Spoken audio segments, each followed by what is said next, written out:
Salut à tous, aujourd'hui on se rejoint pour une nouvelle vidéo de test. Alors avant tout, n'oubliez pas, on est le 11, donc il reste plus que 4 jours pour participer au concours d'avril. Le 16, je ferai une vidéo où je tirerai au sort le gagnant. Et en même temps, je vous montrerai un peu ce que j'avais mis en jeu, ce que le gagnant va recevoir. Mis à part ça, on va commencer le test. Donc c'est le test du Elephone C1X, un smartphone qui a été envoyé par la boutique partenaire Gearbest. Donc c'est un smartphone qui coûte actuellement 78,50. Donc là, à mon avis, c'est une vente flash. Ouais, c'est une vente flash. Donc il vient de baisser, il était à 86 €, 84 € hier.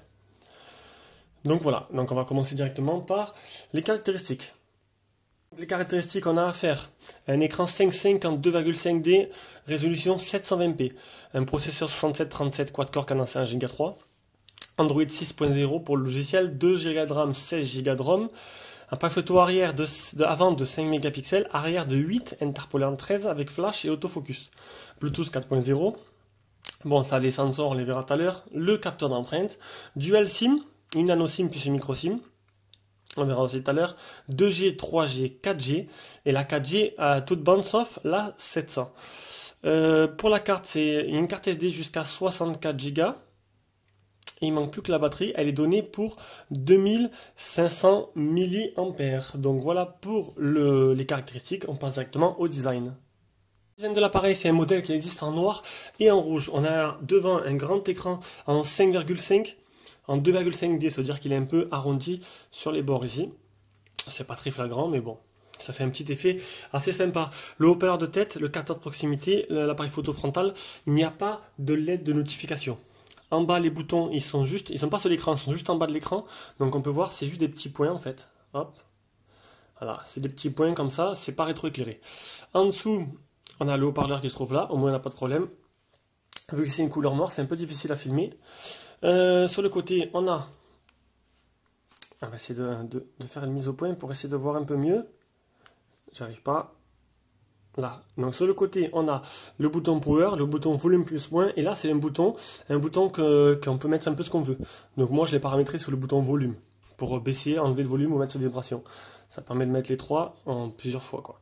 Ici, le port jack. Le port de rechargement, c'est un port normal, c'est pas du type C.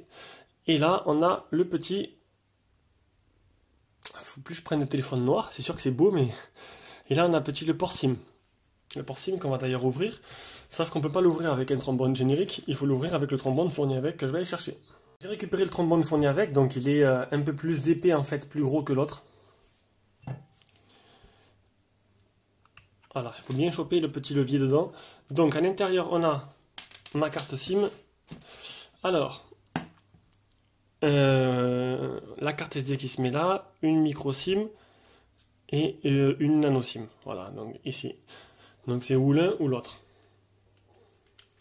Donc la batterie, il n'est pas amovible, donc on n'y a pas accès. On va faire le poids et la taille. On va aller voir directement là-dessus. Alors le poids et la taille, donc on a une taille de 15,3 x 7,75 x 8 mm d'épaisseur et un poids de 177 grammes. Donc niveau design, vous l'aurez tous compris. Ah, j'ai oublié de faire l'arrière. Donc le capteur d'empreinte, l'appareil photo et le flash LED. Donc vous l'aurez tous compris, c'est flagrant, c'est copié sur l'iPhone tout simplement. C'est exactement pareil. L'iPhone le modèle Plus plutôt. Bon, du coup, ça te donne un très joli smartphone. Franchement, une belle bête, assez jolie. Là-dessus, le design, j'adhère totalement. L'écran, donc je répète, un écran 720p en 2,5D de 5,5 pouces. Un écran, ma foi, assez joli, qui réagit vraiment bien, qui est plutôt rapide. Donc là-dessus, il n'y a pas de souci. Pour écrire les messages, pareil, il n'y a pas de problème de latence. On arrive à bien écrire nos messages. On va faire l'application Screen Touch Test. Juste, ça va être rapide, c'est pour voir s'il n'y a pas de problème. Hop. Donc là, c'est bon. Est-ce qu'il y a le Miravision? Affichage, Miravision, ça permet de faire c'est la nuance des couleurs, donc le mode image, plutôt brillant, standard utilisateur, de mettre plus ou moins foncé. Et aussi le contraste dynamique, que je vais aller directement activer. On va voir si ça marche bien, on va voir la différence. Voilà. Donc on voit que ça rend l'image plus claire et les contrastes plus prononcés. Voilà pour le Miravision. Maintenant, sur l'écran, on a un film. Donc, est-ce qu'il y a un Gorilla Glass 3? Vu que c'est pas précisé, ou même un Gorilla Glass 3, 4, 2, c'est pas précisé. Donc, apparemment, il n'y aurait pas de protection d'écran anti-choc comme le Gorilla Glass. Il y a juste un film sur l'écran qui est donné d'origine avec l'appli Display Tester.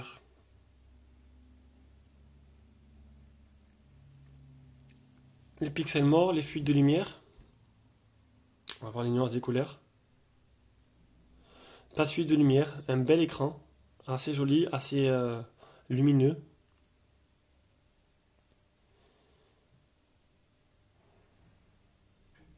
Les photos réelles.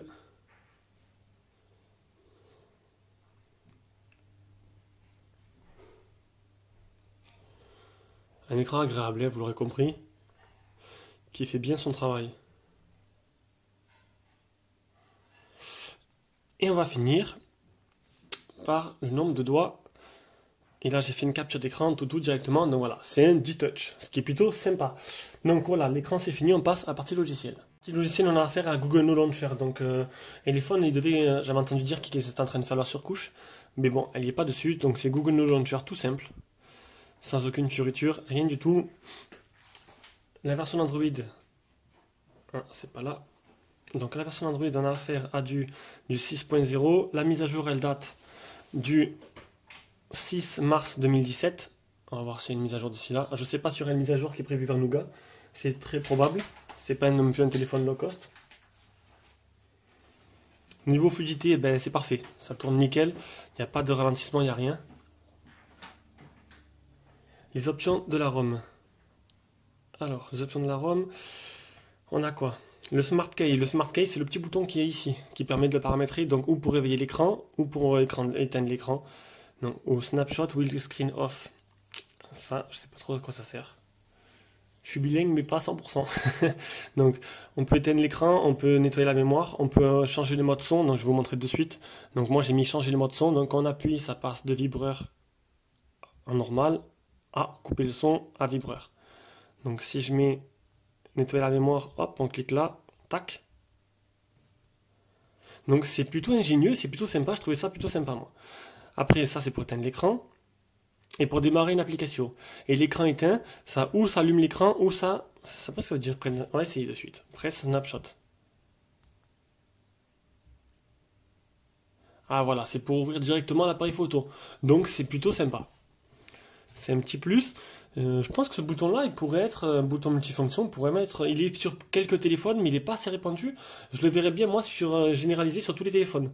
Ça permet de, même pour les fans de Facebook, vous associez le bouton à Facebook dès que vous ouvrez. On va le faire de suite pour vous montrer. Voilà. Et là, et quand on clique, ça ouvre directement, hop, Facebook, qu'on va enlever pour pas qu'on voie mon mur. Donc, les options de la ROM, à part ça, qu'est-ce qu'il y a? Donc, le non-touch gesture, en fait, c'est juste les gestures sur l'écran. Donc, c'est pour déverrouiller l'écran. Une lock screen. Non-touch. Non, ça, c'est par rapport au capteur de proximité, je crois. Launcher, caméra, galerie. Ouais, ça, c'est le capteur de proximité. On va le voir de suite dans la galerie. Ça permet tout simplement de passer d'une photo à l'autre.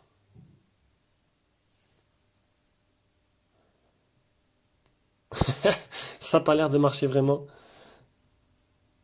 Ah, si.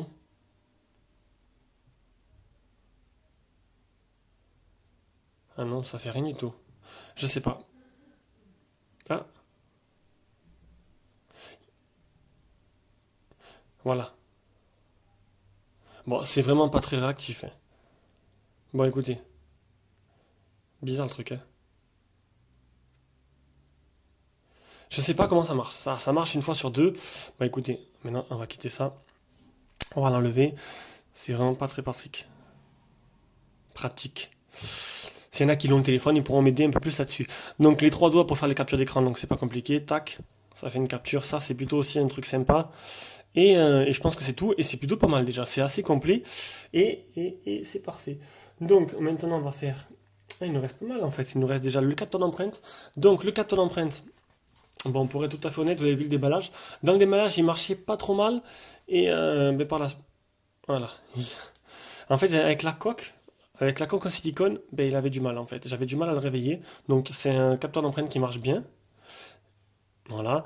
Qui est pas très réactif, mais qui marche. Donc ça c'est bien. Mais avec la coque, j'ai du mal. Il a du mal à reconnaître mon doigt. Puisque du coup, il n'y a pas toute la surface du doigt qui touche dessus. Donc le stockage. Il est de... Sur 16 Go, il reste... il y a 3 Go 87 utilisés sur 16, donc c'est plutôt pas mal. C'est 3 Go 2 Go de RAM plutôt. Donc j'ai dit n'importe quoi, 2 Go de RAM. On va faire le OTG. Je suis plutôt calme ce matin, d'habitude je suis un peu plus excité. Hop.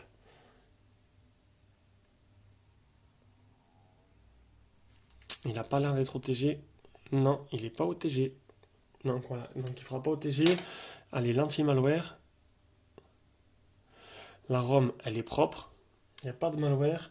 Et on finit par l'appli Phone Tester pour voir les capteurs de téléphone. J'aurais été assez complet.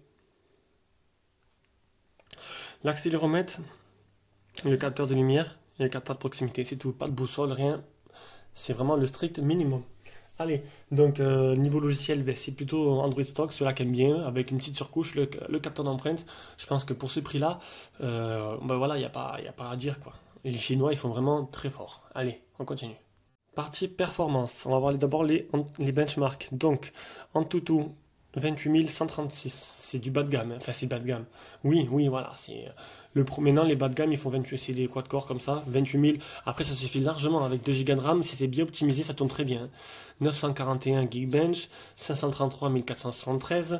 On a 2369 de PC Mark. Et Epic Citadel qui tourne à 26,1, qui est vraiment pas un bon résultat. On va voir ça directement en jeu, si ça affecte ou pas. Et 2384 PC Mark. Voilà, allez, on passe au jeu avec Rayman. Allez, on va commencer par Rayman.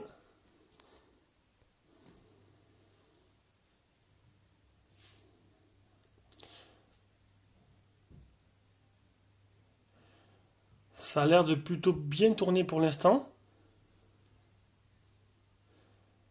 Il y a quelques micro-ralentissements. Oui, c'est vrai que ça ralentit un peu quand même.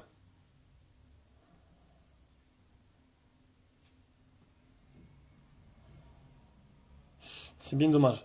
Il ne tourne pas à maximum de ses capacités quand même. Hein.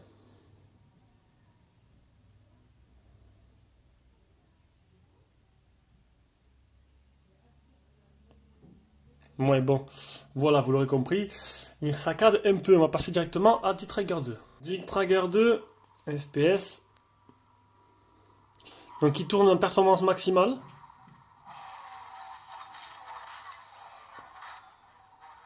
Il y a de légères saccades. Mais sinon, c'est pas trop grave. Ça altère pas le plaisir de jeu.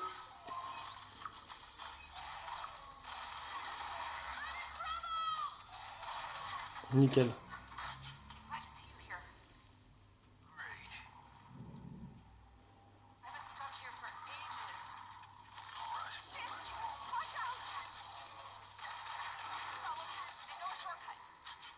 Allez, une dernière pour la route. Voilà, donc D-Trigger 2, il marche plutôt nickel. Et c'est très rare d'ailleurs c'est très rare qu'il part en couille. Allez, Real Racing 3. Real Racing 3, un jeu de course au design, au graphisme un peu vraiment somptueux. On va voir un peu ce que ça donne. Donc l'accéléromètre pour l'instant il marche bien. Allez.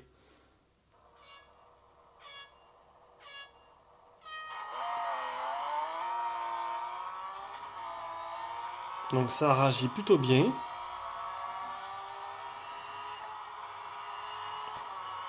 C'est un bon point pour l'accéléromètre.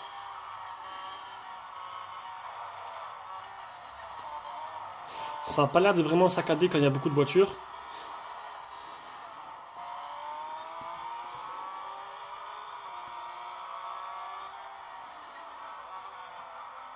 Ah, mais à quelques légers ralentissements.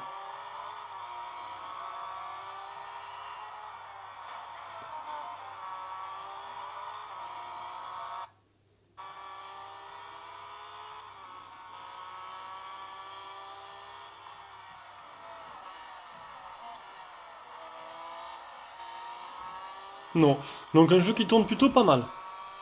Donc niveau performance, vous l'aurez vu, c'est un peu mitigé. Donc voilà, peut-être qu'avec une mise à jour, ça va améliorer ça. C'est un peu mitigé. Vraiment, il y a quelques ralentissements. Après, ça dépendra sûrement des jeux auxquels vous allez jouer. Allez, on passe à la suite. Photo. Donc déjà, le logiciel appareil photo. Tant que c'est s'ouvre, voilà. Donc c'est le logiciel de base Android qui est vraiment, vraiment too much. Je l'aime pas du tout. On peut voir les menus. Capture vocale, 5 mégapixels. Donc taille d'image, excusez-moi, 13 mégapixels à l'arrière. Qualité vidéo, haute qualité. J'ai pris quelques photos, on va voir tout de suite ce que ça donne. On passe à la première photo. Une photo extérieure.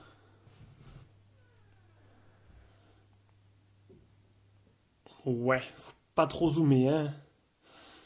C'est pas du... Après, pour le prix, il faut pas non plus demander la lune, mais bon. J'ai trouvé ça pas mal, moi, les résultats sur l'écran, sans zoomer. Première photo, on va regarder la vidéo.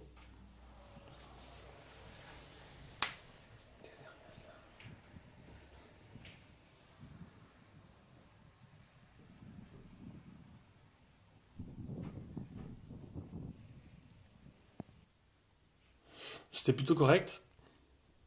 Un selfie. Oula, j'aurais pu sourire un peu.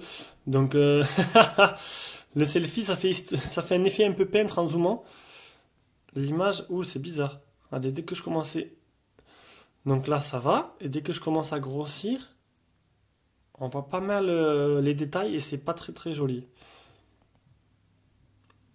Mon plan de travail. Une photo de nuit. On peut voir que le flash fait bien son travail. Une autre photo de nuit. Pareil, très bon flash qui se déclenche au bon moment.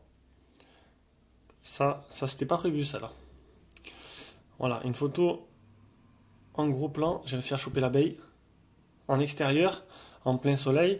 Et ça donne plutôt un résultat plutôt sympa. On peut voir le flou autour. J'ai vraiment fait la mise au point sur la fleur. Et elle est plutôt jolie cette photo là.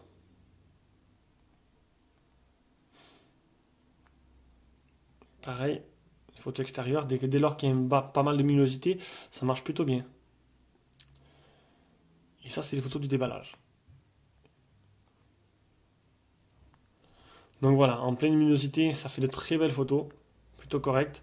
Mais dès qu'elle commence à en avoir un peu moins, on descend en qualité. Bon, un appareil photo correct pour le prix quand même, pour un prix de 80 €. Voilà, il y a eu pire. On passe au GPS avec un premier fixe en 10 secondes, un peu fixe assez long, mais après derrière il n'y a pas eu de problème, ça a bien marché. 11 satellites trouvés, 10 fixés, 3 mètres, je l'ai utilisé et il n'y a pas de problème, il marche très très bien. On passe directement à la partie audio-vidéo. La qualité de communication qui est très bonne, on entend bien, on vous entend bien, on va passer directement à une petite vidéo en 720p du coup. Alors si c'est bien, oula non, je ne vais pas mettre sur la télé, est-ce que c'est bien une 720? Non, on va mettre en 720 et c'est parti.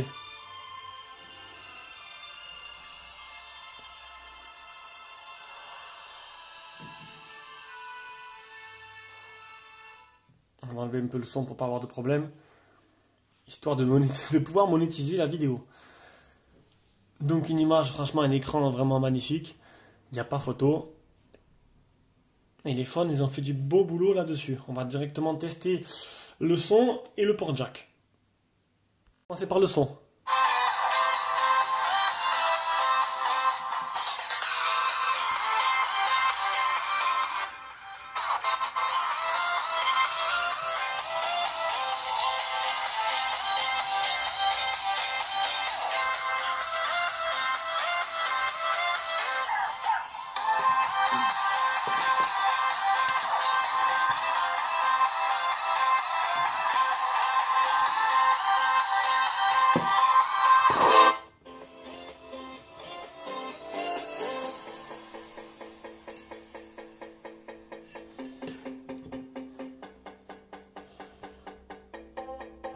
Ma foi, ben écoutez, déjà un très très bon haut-parleur qui marche plutôt bien.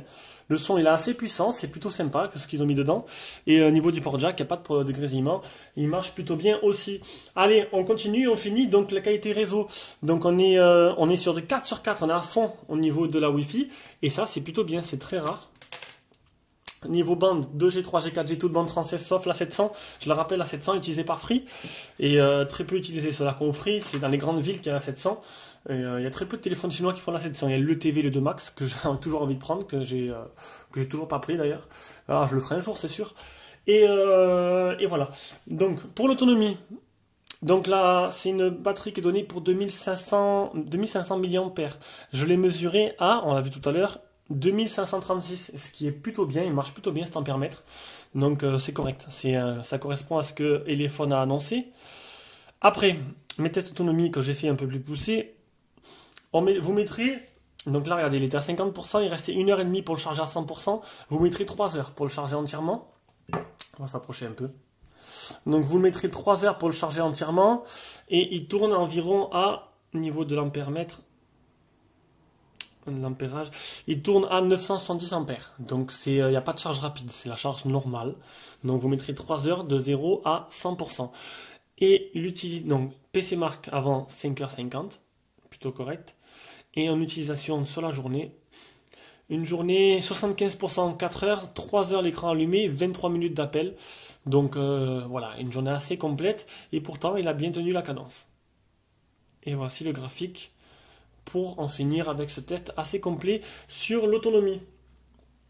Donc, conclusion d'un smartphone à 80 € qui fait vraiment bien le travail, plutôt sympa, il est déjà vendu, donc ne m'envoyez pas de mail. Très bon smartphone premier prix, et il est plutôt sympa, qui est plutôt correct. Le seul point noir de ce téléphone, le point faible on va dire, c'est son capteur d'empreinte qui n'est pas très réactif. Et bon, peut-être qu'il y aura une mise à jour d'ici là, en espérant une mise à jour vers 7.0, mais plutôt sympa. On change cette surcouche stock qui est vraiment pas très jolie, et on a un smartphone qui est pour 80 € très très bien. Voilà, le test est terminé. Pensez à participer au concours du mois d'avril. Et donc là, je vais commencer le test du Ligo Z5C qui est vraiment du low cost de chez low cost. Un téléphone à 45 €. On verra bien ce que ça donne. Bisous à tous, à la prochaine vidéo.